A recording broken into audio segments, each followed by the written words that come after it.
Hello believe learning institute family members, my self Reshma देवानी। हम लोग कर रहे हैं 12th state economics crash batch, जिसमें हम करंटली कर रहे हैं chapter 9 money market and capital market in India.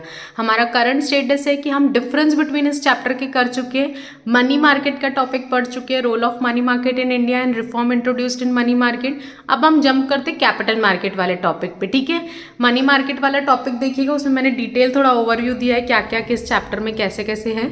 तो अभी डायरेक्टली वीडियो लेंथी नहीं हो तो मैं डायरेक्टली टॉपिक आपको पढ़ाना शुरू कर रही हूँ। कैपिटल मार्केट में पहले मैं पढ़ा रही हूँ role of capital market in India, उसके बाद reform introduced in capital market. ये क्वेश्चन कहाँ आता है, 4 मार्क में हमको देखने मिलता है, ठीक है।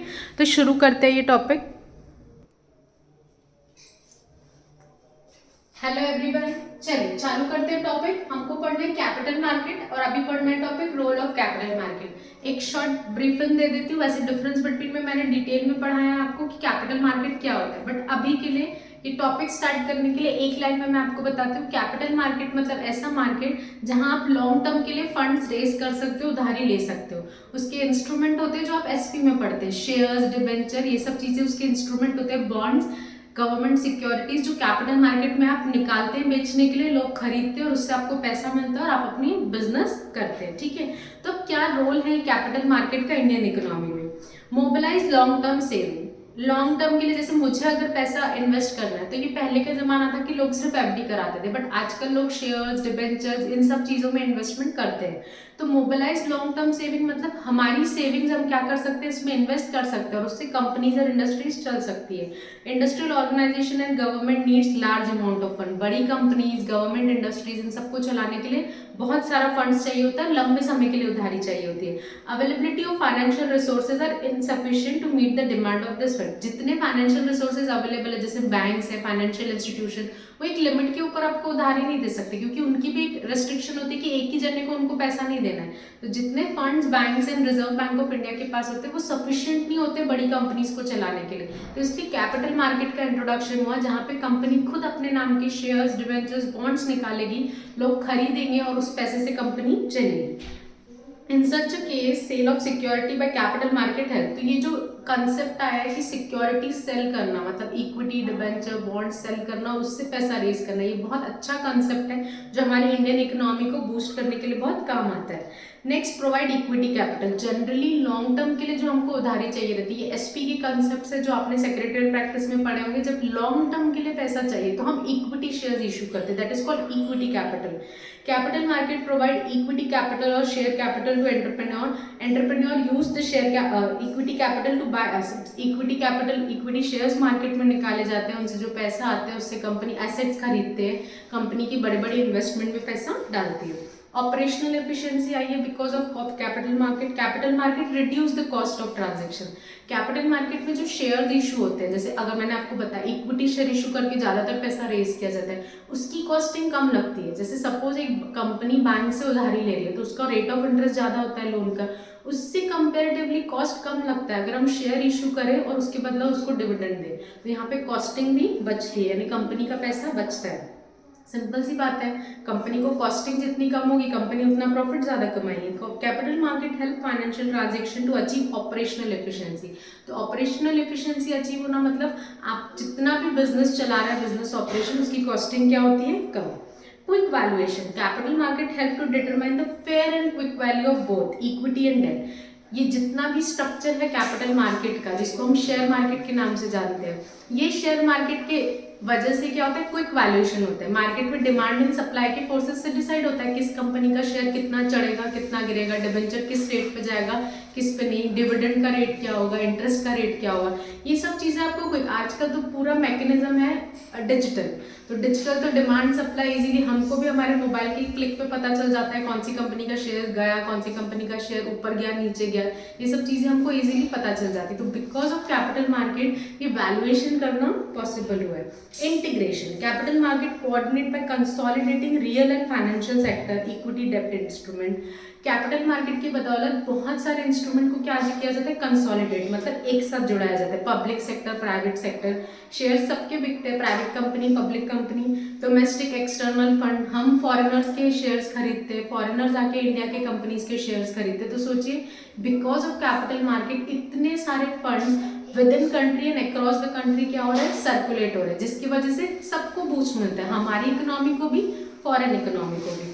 तो ये टॉपिक था role of capital market in India, जिसके हेड पॉइंट्स हमने देखे, mobilise long term saving, provides equity capital, operational efficiency, quick valuation, integration. Hope so आपको समझा। अब इसी वीडियो में मैं कंटिन्यू कर रही हूँ reforms introduced in capital market की क्या क्या चेंजेस लाए गए हैं, ठीक है।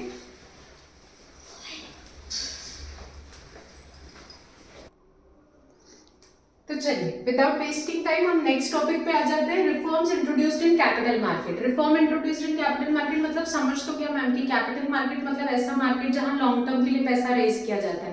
कैपिटल मार्केट मतलब ऐसा मार्केट जहां शेयर, डिबेंचर्स, बॉन्ड्स इशू किए जाते हैं, जिसके थ्रू कंपनी पैसा रेज करती है और उससे कंपनी चलती है।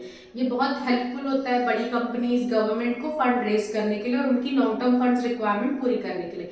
बट क्या चेंजेस लाए गए जिससे कैपिटल मार्केट इतना स्मूथ चल रहा है, जो आज की डेट में इतना शेयर मार्केट चलता है और इतने सारे लोग इन्वेस्टमेंट करते हैं। अगर आप पहले देखेंगे तो इतने लोग शेयर्स में पैसा नहीं डालते थे, बट आज बहुत नॉर्मल हो गया है शेयर्स में पैसा डालना। तो बहुत सारे ऐसे चेंजेस लाए गए, रिफॉर्म्स मतलब चेंजेस लाए गए। तो चलिए देखते क्या क्या चेंजेस आए गए। Reforms introduced in capital market, इसमें बेटा क्वेश्चन आपको ऐसे पूछता है, explain the reform introduced in capital market, many reforms has been introduced in the capital market, agree disagree। तो कुछ भी क्वेश्चन पूछे आप इसमें यही आंसर लिखेंगे। सबसे पहली चीज जो एसपी का पार्ट है, ये जो आपने पढ़ा एस्टैब्लिशमेंट ऑफ सेबी। जब पहली बार कैपिटल मार्केट आया था, अगर आपने वो अभिषेक बच्चन की गुरु मूवी देखी होगी, तो एक झाड़ के नीचे बैठकर वो शेयर वाला कंसेप्ट हुआ कि भाई मैं अपनी कंपनी का हिस्सा बेच रहा हूँ, आप इसको खरीदे। बिल्कुल अनऑफिशियल लेमैन में लैंग्वेज में हुआ था, झाड़ के नीचे खड़े होकर पर्सन वो बेच रहे हैं और ये सब चीजें कर रहे हैं। लेटर ऑन जैसे जैसे ये शेयर मार्केट का कंसेप्ट बढ़ा तो सेबी का इंट्रोडक्शन हुआ, जिस सेबी को आप इतना इंपॉर्टेंट टॉपिक एसपी में पढ़ते हैं। स्टैब्लिशमेंट ऑफ सेबी हुआ, जैसे कि बैंक में आरबीआई होता है जो सबको रेगुलेट करता है, तो सेबी यानी शेयर मार्केट में ऑन द टॉप होता है जो सारे चीजों को रेगुलेट करता है। Security and exchange board of India was established in 1988 but given statutory power in 1992। Protect the interest, SEBI का मेन रोल है जिन इन्वेस्टर्स ने कंपनी में पैसा लगा उनका हार्ड एंड मनी का नुकसान नहीं होना चाहिए, कि कंपनी फ्रॉड करके भाग जाए, ऐसा नहीं होना चाहिए। तो उन सबको रेगुलेट कौन करता है, SEBI. And promote the development, और ऑब्वियस सी बात है वो चाहता है कि शेयर मार्केट बढ़े, कैपिटल मार्केट बढ़े, तो उसका भी ध्यान, but main M is investors का इंटरेस्ट सिक्योर हो। Establishment of stock exchange, stock SEBI और स्टॉक एक्सचेंज में फर्क है। सेबी मतलब एक अथॉरिटी जो रेगुलेट कर रही है, स्टॉक एक्सचेंज मतलब एक मार्केट है जहां पे जिस भी कंपनी को शेयर्स, डिबेंचर्स, बॉन्ड्स इशू करने उसको वहां पहले लिस्टिंग करानी होती है, ठीक है। तो स्टॉक एक्सचेंज बना, पहले ऐसा कंसेप्ट नहीं था। लेटर ऑन स्टॉक एक्सचेंज का भी इंट्रोडक्शन, आज हमारे लिए नॉर्मल है, हाँ सेबी तो है ही ना, स्टॉक एक्सचेंज तो है नहीं, बट ये सब चेंजेस लाए गए हैं, ये पहले नहीं थे। India's leading stock exchange are NSC and BSE. Adoption of computerise system, पहले कंप्यूटर्स पे नहीं होता था, जैसे पहले बैंक थी, बैंक में मनी मार्केट में बड़े बैंक में पहले रजिस्टर्स में हिसाब लेके जाते थे, वैसे ही कैपिटल मार्केट भी पहले मैन्युअली चलता था, बट लेटर ऑन कंप्यूटर्स आए। अब बोलते हैं इंडिया का जो कैपिटल मार्केट का डिजिटल सिस्टम है one of the robust system है, उसको कोई हैक नहीं कर सकता, इतना अच्छा हमारे कंट्री ने बनाया है वो। तो इंट्रोडक्शन ऑफ कंप्यूटराइज सिस्टम, ये भी एक रिफॉर्म आया कि हमने कंप्यूटर्स पे सारी कंपनी की लिस्टिंग, शेयर जो आज हम मोबाइल पे देख पाते हैं ऐप्स के थ्रू की शेयर ऊपर गया नीचे गया, ये सब चीजें क्या है, क्योंकि हमने कंप्यूटर सिस्टम अडॉप्ट किया।